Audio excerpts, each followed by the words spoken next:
kung may i-add ka pa.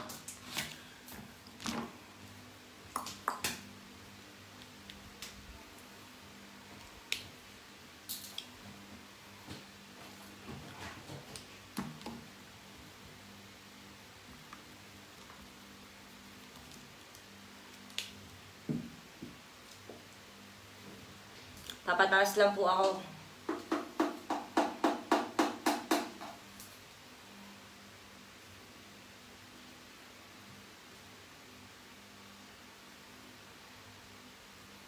Hindi po ako nandito para makipag-away. Gusto ko lang pong laruhin. Kung ano po yung sinabi ni Jelay Andres sa live niya. Nandito ako sa CR. Please lang, sana tumaas pa po. Sana makita niya. This is reply ko to sa live mo kanina. Halos ngayon lang, kaka-end lang.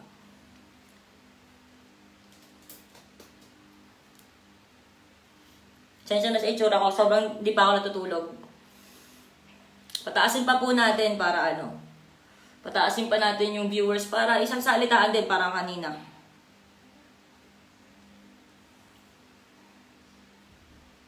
Yes po, kabilaan po yung live kasi ang nangyari po, nag-post po kanina, sorry nag-name drop ako kasi gusto ko ng klaro kasi alam ko sa sarili ko yung sinasabi ko katotohanan.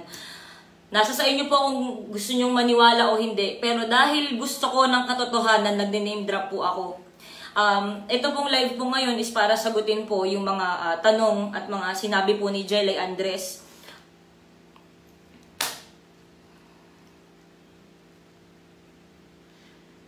Papatasa po ako ng viewers, hindi po para pa-famous na po, para lang isahan na lang ako ng salita.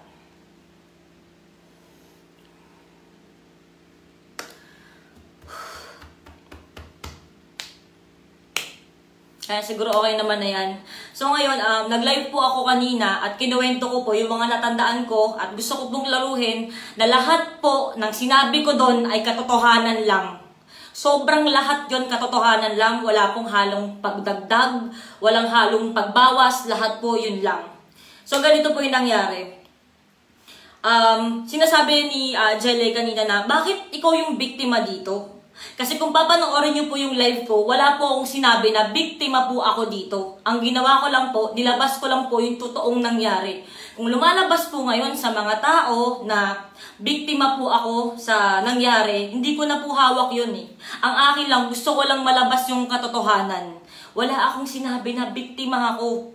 Nag-post pa ako, hindi na para maniwala kayo sa akin o pa-biktima ko dito. Sa inyo na yun. Alam naman ng lahat, Jelay, na naging biktima ka talaga dito eh. Alam naman na lahat at kinlaro ko naman yun. Kung papanoorin mo yung live ko, di kita inaway. Nagsalita ako sa mga kung anong sinabi sa akin ni John na pinaniwalaan ko at sa pagiging utu-utu ko. Pero wala akong sinabi na biktima ako. Gusto ko lang klaruhin, wala akong sinabing biktima dito. Wala akong sinabing biktima ako dito. Pangalawa, ayan yung scandal. Utu-utu si Tony Fowler. Diba sinabi ko naman sa live ko, opo, naging careless ako. Opo, may kasalanan ako. Inuulit ko pa, ulit-ulit kong sinabi na may kasalanan ako. At sinabi ko rin yan sa inyo na pinipilit niya ako magsendan, nagsisendan kami na kung ano, nung panahon na hindi ko nga alam na may kayo. Gusto ko lang iklaro yun. Sorry kung tumataas yung boses ko kasi sobrang tagal kong tinago eh. So ngayon na nagsalita siya na ito yung alam niya, ito naman kasi yung alam ko, ito yung sa akin na yung sinasabi mong scandal, yung pinakita mo, nakatawan ko, kahit ayaw mo ipakita, pero pinakita mo, okay lang. Kasalanan ko yan kasi nga, naging ano nga ako eh, naging careless ako, hindi ko inalam na may kayo talaga, na may girlfriend siya. So, noong time na yun, nag-send ako, ako yung umuungulang putang inang baboy ng 3 minutes, ako yun, inaamin ko yun. Sorry, may tumatawag po. So, yung scandal po na yung inaamin ko, ako po yun. Yung pinakita niya kanina na nababoy siya, ako po yun. Si Tony Fowler po yun, wala pong iba. Ngayon, yung pag-iinom na sinasabi mo, naalala ko, at sinabi ko yun sa live ko. Sinabi ko sa live ko na sinubukan kong makipagkaibigan sa inyo, pinakilala ko, hindi ko siya nabuo, kaya nga paulit-ulit ako na pinagtatagpi-tagpig ko kung ano yung mga natatandaan ko. lumapit ako, ganyan, oo, kinausap mo ko, pero hindi ko masyadong matandaan. Hindi ko na nga natandaan na nag-vape ka pa sa vape ko eh. Wala na akong, basta alam ko nakipag-try ako. Nakipag-try ako makipagkaibigan sa'yo, sa inyong lahat, nung panahon na, ay, andyan pala, may girlfriend ka, okay, alam ko ng girlfriend ka. Pero way back, ang sinasabi ko na, nagsend na kami ng video ng mga Snapchat, etc. Nung panahon na hindi ko nga alam na may ikaw. So kung sasabihin mo sa akin ngayon na, ang tanga mo naman para hindi mo malaman, Jelay, hindi ko nga alam. Inamin ko una pa lang, hindi ko nga alam eh. Hindi ko alam. Ngayon, nagpainom ka, hindi ko matandaan kung binigyan ka na ng shots, pero alam ko, nagre-request ka sa akin ng tequila. Tapos di ba nagpapakuha pa nga si J. Isidro? So ang ginawa ko, kuha ka ng isa pa, babayaran ko pa, di ba? Kasi nagtatry ako makipag-friends, kasi nga mali ako na, ay, shit, may girlfriend pala siya, ay, ang bait pala, ganyan. Hindi nangyari na nakipagkaibigan ako sa ngayong gabi, at kinabukasan, nung nahuli mo yung video, sinend ko yun sa kanya nung araw na yun. Nag-send ako nung dati, nung wala pa nga akong alam, nung nag-snapchat kami, yun yung katotohanan, Jelay. Yun yung sinasabi ko kanina sa live ko, at yun ang katotohanan. Hindi ko nahihilingin siguro, wala sira ako sa'yo, alam ko. Hindi ka para maniwala sa akin, pero uulit-ulitin ko, nag-snapchat ako noon, hindi ko alam na may ikaw yun. Yun yung nagsisenda ng ganito, ganyan sa Viber, na hindi ko alam na may ikaw. Kasi hindi ko na siya pinansin, tapos dumating kayo, nagtry ako makipagkaibigan, kahit parang wala akong mukhang iharap, kasi nga naging careless ako.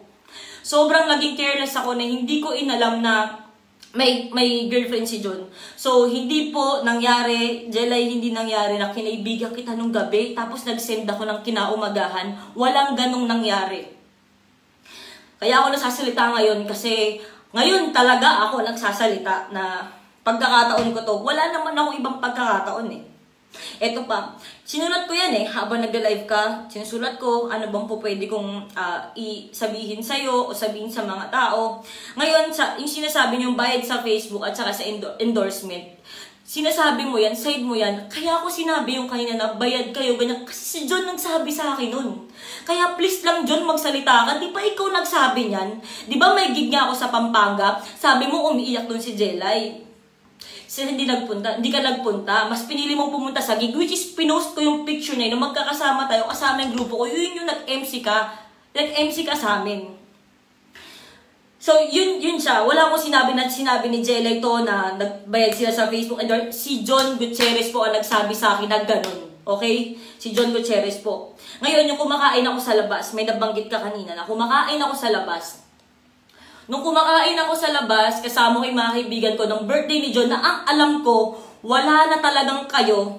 Di ba nakita mo rin? Nakita mo na humahawak ako sa kanya? Alam ko kasing walang kayo. Kaya ako mahawak sa kanya kasi yun yung kinukwento ko na gusto niyang sapakin si Jack Lord. Dahil lang sa bagay na tumabi ako kay Jack Lord. Nag-friendly hug sa akin si Jack Lord. Yun na sinusuyo ko siya na huwag ka naman magselos. Yun hindi dahil habol na habol ako sa kanya. My God. Pero oo, inaamin ko, nung panahonin, may pagmamahal ako nun sa asawa mo. Na ang alam ko nga, break kayo. Ngayon kung ididiin mo, na ang tanga mo naman, hindi mo alam, at utu-utu ka, inaamin ko, naging utu-utu ako. Yung life ko, inaamin ko dun, sobra na utong-utu ako nung time na yun, sobrang tanga ko, para maniwala sa lahat ng sinabi ng asawa mo. Ngayon, yung sinasabi mong, ito, yung AJ hashtag, di ba binanggit mo yan? Tingnan mo lahat ng post ko. Wala akong hinashtag na ganyan na nickname ng asawa mo. Wala akong hinashtag na ganyan. Angel's Burger, oo. Diba? Pinost ko pa nga yun. Pinahashtag din ng asawa mo nung panahon na yun. Wala akong hinashtag na ganyan. Gusto ko lang klaruhin. Gusto kong tignan ng post. Wala talaga. Wala. Ngayon, ganito, nung time na binidyohan mo ko, na ang alam ko, break na kayo, at magkasama kami paglabas ng Aubrey na hindi ko alam na nandun ka, oo, sige, nakita mo kami nun. Hindi mo kami sinundan sa Makati. Sinundan mo kami sa Philinvest. Correct ko lang. Isa pa, yung sinasabi mo na nagpunta ako sa condo nyo, hindi ako nakapasok sa loob. Hindi ako pumasok sa loob, nandun kami sa labas, nag-aantay kami, siya nagdala lang gamit niya. Kasi nga, Jelly, ang alam ko nga, walang kayo. Yun ang alam ko, walang kayo. Paulit-ulit kong sasabihin. Ngayon, kung ipipilit mo na alam mong kabit ako at ang yun ang tingin mo, dahil na-trauma ka, wala na akong magagawa. Ngayon lang ako nagkaroon ng pagkakataon na sabihin sa'yo, Jelay, ang alam ko nga walang kayo. Yun ang alam ko kasi may gamit siyang nilabas. Hindi ko alam saan nanggaling yung basta naglabas siya ng maleta. Kasama ko nun si Harvey at si Papi. Din nung time na yun. Kaya naniniwala kami sa kanya na okay, siguro nga talagang, oo nga, wala nga kayo. Ulitin ko, hindi ako nagsasabi na biktima ako dito. Ang gusto ko lang magsabi ng katotohanan na ito yung nangyari. Ito yung nangyari. Ito yung totoong nangyari. Isa pa.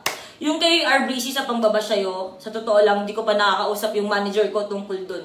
Pero, ang dami nagsasalita na, sige, Jelay, sasabihin mo sa akin, Jelay Andres na, never akong nag-ano sa'yo, never kitang pinost sa Facebook, never kitang pinaringgan, never kitang ganyan. Kakapost mo nga lang, di ba, na pokpok na Aubrey. Sino pa ba yun? Tapos, nanggaling din sa bibig mo ngayon na yung pinagpalit sa'yo ng asawa mo, is yun yung pinopost mo. Tinatawag niyo ako sa kung ano-anong pangalan eh, di ba? Nagpo-post ka pa nun, I can make you smile with my clothes on, ganyan. Lahat. Alam mo yan eh. Alam mo yan, nagpatama ka din, nagpapatama na lang din ako kasi hindi na ako, kasi nung panahon na yun, aaminin ko sa'yo. Nung panahon na yun, hindi ako makapagsalita kasi sobrang takot ako na wala namang maniniwala sa akin.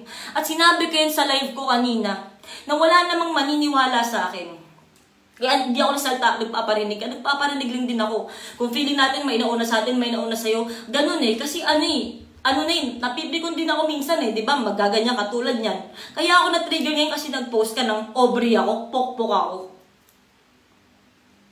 So, siguro may nagsalita sa RBC page na wala akong alam sa post ngayon ni RBC sa totoo lang na ganyan ka, ganito ka, ganyan. Baka kasi siguro dahil ginamitan mo din ako ng pangalang Aubrey. Diba? Nang wala ka din namang alam sa akin. Ngayon, yung February 2019, gusto ko pong laruhin. Tulad nga ng sabi mo kanina, hindi mo kasi pinanood ng buo yung live ko.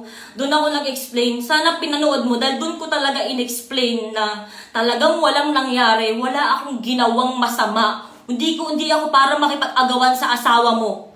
Hindi ko yun ginawa. Yun sa part na yun, hindi talaga. Sana naman kasi, John, putang ina, magsalita ka na. Nakakagigil eh. Mark, maglasang magsalita ka na kasi. Putang ina mo naman, pare. Yung sinasabi mo na magkakonsyaba kami ni Mark, walang ganun. Walang ganun, Jelay. Maniwala ka sa akin, nananahimik ako dito. Umutang lang ako kay Mark, sabi ko, tol, may pera ka ba dyan? Ganyan, ganito, mapapautang mo ba ako? Pinautang niya ako. Yun lang, ganun. Tapos nagulat ako, nandyan yung asawa mo. John Gutierrez, putang ina, magsalita ka na kasi nanggigigil ako eh. Kasi alam ko ngayon sa sarili ko yung totoo. Sanang maramdaman nyo. Isa pa, yung inaantay ko, yung relasyon nyo na maghiwalay. Uulitin ko. Nakita mo naman sa post, di ba? Si John na nagsasabi na antayin ko siya. Ako si Gaga nga eh. Utu-utu nga ako. Ilang beses kong pinaulit-ulit. Utu-utu nga ako. Naniwala nga ako. Diba? Inamin ko, Jelay, na may kasalanan ako. Paulit-ulit ako sa live ko. Sana panoorin mo. Panoorin mo na inamin ko na may mali ako at utu-utu ako at tanga-tanga ako. Nung time na yun, 2016. Isa pa, hindi ako nakipag-agawan kay John. Yung minessage siya sa akin na mahal niya ako, ganyan. Siya yung mismo nagsabi nun. Ngayon, kung bobo ko na naniniwala ko dahil yun yung sinabi niyang statement sa akin, wala yan, tanga ko eh. Ang tanga ko nga, ako nga yung mali. Kasi dapat alam ko yun, di ba? Kasi hindi, pinaniwala niya ako, ang galing mo nga, John eh. Yung sinasabi mo na, bakit niyo ako binabash? Ba't kita binabash? Dapat, di ba si John, panoorin mo naman yung live ko. Wala naman akong sinabi tungkol sa'yo. Ang sinabi ko, puro tungkol sa katotohanan lang kay John. Yun lang sinabi ko. Wala akong sinabing tungkol sa'yo. Wala. Kasi alam ko, nasaktan ka eh. Di ba? Nasaktan ka. Isa pa.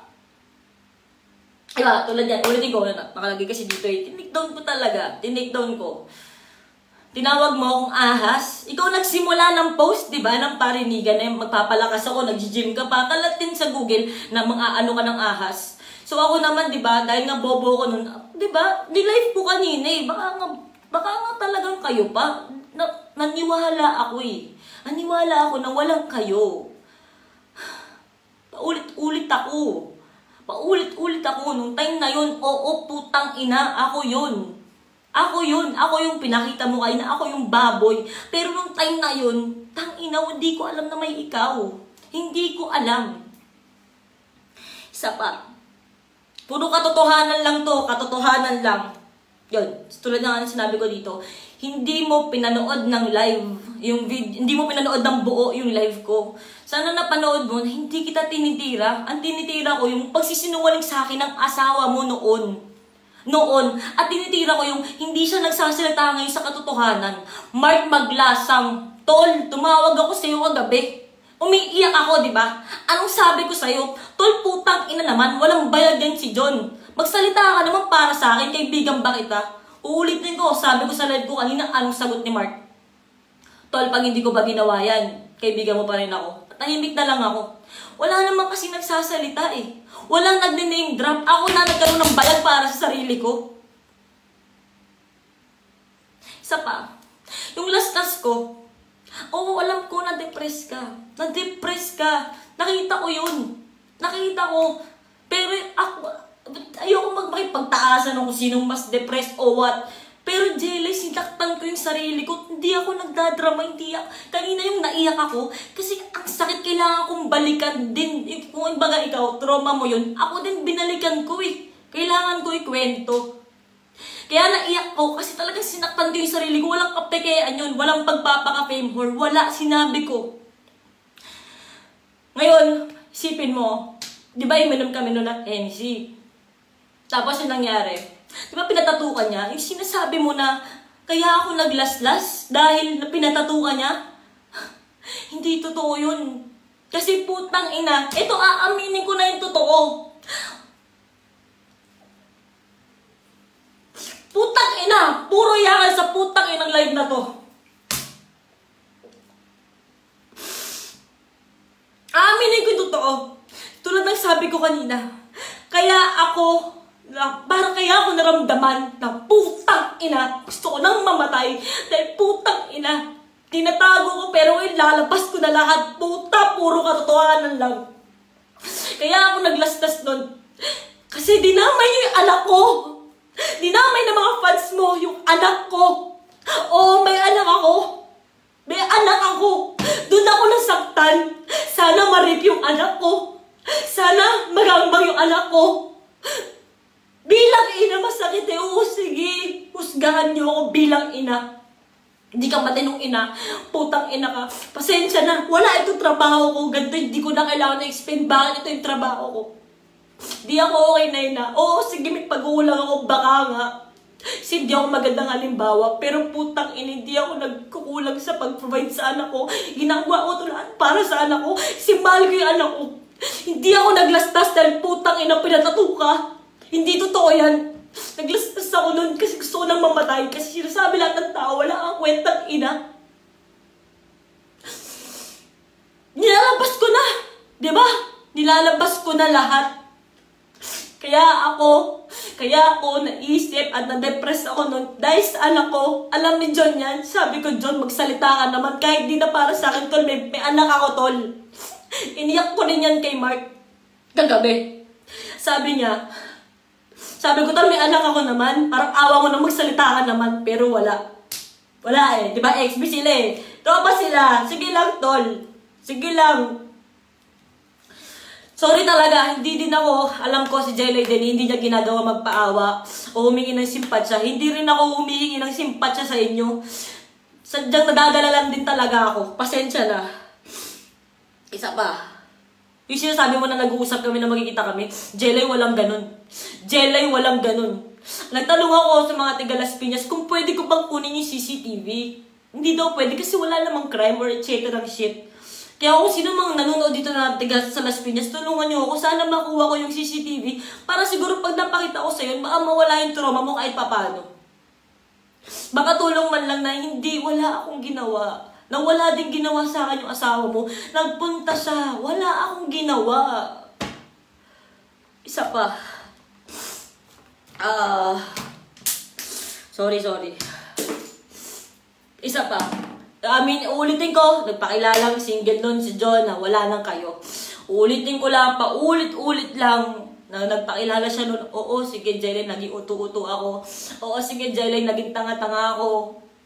John, alam mo, lahat ng kasinungalingan mo, lahat ng sinabi mo, alam mo lahat yan, sana magsalita ka naman. Isa pa, to. Kinausap ko na si Jay Isidro sa Obli. Sabi ko, grabe nangyari kay Jelay. Sumiyak ako sa Obli. Sabi ko, pwede bang ano kayang mag-sorry ako kay Jelay, makipagkita ako. Ang sabi niya sa akin, sabi niya, oh, ba't ka magsasorry doon? Wag na, baka mamaya ma-screenshot ka lang, baka gamitin pa nila yan, tapos i-post nila, edi sasabihin nila na ikaw talaga yung gumawa nun. Jay Isidro, alam mo yan. Alam mo yan. Anthony, alam mo yan, Jamie, Jay Isidro, alam niyo yan. Sinabi ko yun sa inyo, ano kaya kung kausapin ko si Jelay? Yung sinasabi mo kanina, sana kinausap kita. Tinanong ko yan sila, pero sabi nila, Tony, wag, masyadong mainit galit si Jelay. Iba magalit at masaktan ng taong, alam mo yun, na-depress eh. Sabi ko, sige, wag na lang. Eto na. Sinat ka ni Rob Moya, which is yun yung kiniklear mo kanina. Wait lang, bago yun, speaking of Rob Moya, Diyos ko naman, hindi mo ako para pagbintangan. Hindi mo ako para pagbintangan na ng agaw na naman ako. Walang halong katotohanan yan, Jelay. Nakita ko lahat ng messages nila na hiwalay na sila. Nakita ko rin yung huling message ng babae na sabi niya, alam ko, may girlfriend ka na, masaya ka na, ganyan. Gusto ko lang sana makipagkaibigan. Lahat yun nakita ko. Hindi ako makikipagrelasyon ulit sa yung best friend mo, yung dati niyang fiancé ni Rob Moya. Hindi. Wala lang sila. Minake ko yun kasi tinignan ko sa phone eh. Pero, siguro kung meron na naman, baka mali na naman ako, di ba? Baka utu-utu na naman ako. Kasi simula naging magkasama kami, hindi na kami naghiwalay. Opo, inaamin ko rin. Inaamin ko po na may boyfriend po ako ngayon. Si Rob Moya po yun. Sinasabi mo na inagaw ko na naman. Walang pawang katotohanan yan. Hindi ko inagaw si Rob Moya, hindi. Wala akong inagaw na ganun. Alam mo yan, Jelay, di ba? Alam mo, wala akong inagaw. Hindi ko inagaw si Rob. Siya lumapit sa akin, naging okay kami, pinahanap niya yung number ko. Siguro, inamin niya rin yan sa akin na mayroon siya dating sinabi sa akin kasi hindi niya pa ako kilala. Nung nalaman niya yung totoong storya, kinilala lang niya ako, naging okay kami, goods kami. Mag-1 year na kami at tahimik kami at masaya kami. Oo, nasasalita ako ngayon ng katotohanan. Bakit? Para sa kakatahimik din ng partner ko. Kasi gusto kong patunayan sa kanya na wala akong ginawa. Hindi ako yung may boyfriend tapos nakipagkita ako kay John dahil Makati ako. Hindi ganun. Gusto ko lang iklaro sa'yo na yung dati, oo nga, naging utu-utu ako. Minahal ko nga dati yung asawa mo. Pero ngayon, mahal ko si Rob. Maayos kami. Maayos kami. Ngayon, dumating dito si John, nagkagulo kami. Tapos yung mini-message mo pa kay Rob na talagang may nangyari, pinaninindigan mo, sige lang, hindi ko alam saan mo nakuha yung ebidensya mo na yan, pero kaya kong patunayan. Please lang, Las Piñas, pagbigyan nyo ako ng unang CCTV. Sobra. Please lang, John Gutierrez. Please lang, Mark Maglasang XB, mga XB. Salita naman kayo ng katotohanan. Isa pa, speaking of Rob Moya, ulitin ko, wala akong inagaw, masaya kami, maayos kami. So sana naklaro ko lahat. Isa pa, yung nag-message sa'yo si Rob Moya, hindi ko alam kung last week yun. Sa kotse, bumaba siya sa kotse, dala niya yung phone niya. Tapos di ba sabi mo gusto mo makipag-usap. Alam ba sino tumatawag na sa'yo? Di ba ang dami miss call sa phone mo? Tapos hindi mo sinasagot. Tapos may nag-message, bigla kalmado. Sabi niya, usap tayo para malaman na lahat, magkaalaman na. Di ba? Jelay, ako yun. Sobrang nangangati ako na kausapin kita. Kasi nga may nilalabas na naman si mga gago na kabulshitan. Kaya sabi ko, baka naman talungin mo si Rob. Sabi ko sa kanya, baka naman panahon na para kausapin ko si Jelay. Kasi nung time na yun, bobo ko, nag-iutu-utu ako, nasaktan ko yung tao. Umiyak ako kay Arbreezy. Sabi ko sa kanya, kung tatanggalin mo ako sa Arbreezy, dahil magsasalita ako, gagawa ako ng gulo eh. Sabi ko, okay lang. Sabi niya, ano bang gusto mo? Gusto kong umamin sa pagkakamali ko, which is ginawa ko. Sinabi ko rin, alam mo yan, Anthony Lodones, galing ako sa iyo kagabi. Biyak ako. Sabi ko, gusto kong mag-sorry kay Jelay. Gusto kong mag-sorry kay Jelay. Gusto kong mag-sorry sa'yo kasi wala akong alam eh. Kung ang naniwala ako na propaganda yung sa Facebook, naging ito, sorry. Sorry kung nasaktan kita dun. Galing to sa puso ko. Galing sa puso ko. Walang halong pagpapanggap, Jelay. Gusto kong humingi ng sorry sa'yo. At trauma ka, nasasaktan ka, nagtitake ka ng gamot. Sorry. Sobrang sorry sa katangahan ko. Gusto ko lang laluin lahat. Kinlaro ko na lahat ng gusto kong sabihin ngayon. Mula sa live mo kanina. Pasensya na. Pasensya na sa manager ko. Kailangan ko nang sabihin lahat. Kung kailangan ko nang ilabas lahat ng katotohanan. Pagod na po akong makipaglaro sa kung anong away nito. Gusto ko lang sabihin sa'yo, Jelay. Hindi mo ako kaaway dito. Kung nasaktan kita, sorry. Kung nasaktan kita, sorry. Hindi naman pagkababa ng pride ko, di ba? Kung hihingi ako ng sorry sa'yo. Kung papakita ko sa mga tao na nadapa ako, nagkamali ako. Gusto ko humingi ng sorry sa'yo. Sorry. So, humingi ng sorry sa'yo. Pero ang akin lang, yung nangyari sa'yo dati sa pagkakamali ko, magtatatong taon na. Hanggang kailan ko pa siya pagbabayaran na mag-post ka na, obre ako, pokpok ako, na ganito ako, na ganyan ako. Dahil sa pagkakamali ko dati na hindi ko nga alam na may kayo. Hindi ko alam.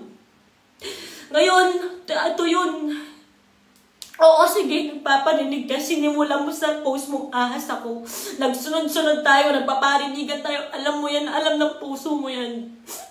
Gusto ko mag-sorry sa'yo. Alam nila Jenny Ciprian, alam nila Anthony, alam ng mga tao kasama ko yan. Ano kaya pag sorry na lang kay Jelay, paulit-ulit. Kahit kagabi, kaya ngayon, eto na, live. Jelay, sorry. Hindi ko yun alam. Na hindi ko inalam dahil na bobo ako, utu-utu ako. Sorry kung nasaktan ka. Pero, tulad yan, sabi ko kanina, sana naman hanggang kailan ko pagbabayaran yung isang pagkakamali ko noon na hindi ako nag-ingat, hanggang kailan ko pagbabayaran yun. Sana naman mapatawad mo ako. Siguro hindi ngayon. Sana dumating yung panahon, maging maayos. Alam ko naman napaka-imposibleng maging kaibigan mo ako. Pero gusto ko lang sabihin sa'yo na sorry. Pasensya ka na sa akin na bobo ako. Dahil naniwala ako nun sa asawa mo. Pero papanoorin mo yung live ko kanina. Hindi ikaw yung pinapatamaan ko. Pinapatamaan ko yung putang inang sinungaling mong asawa. Gusto ko lang klaruin yun. Ay na, ito yung pinaka-umano sa akin eh. Yung nalabas ko talaga. Lahat na. Wala na ako itatago. Maraming salamat po sa mga sumuporta na alam mo yun, naniwala sa kwento ko kasi alam nila yung totoo. Jelay, hindi ako nagsisinungaling. Kung alam ko wala kang tiwala sa akin. Pero sana dumating yung panahon na mapatawad mo ako. Sana. Yun lang, naklaro ko na wala na akong dapat sabihin. Maraming salamat po sa mga taong naniwala sa akin. Sana naman yung mga tao magsalita na.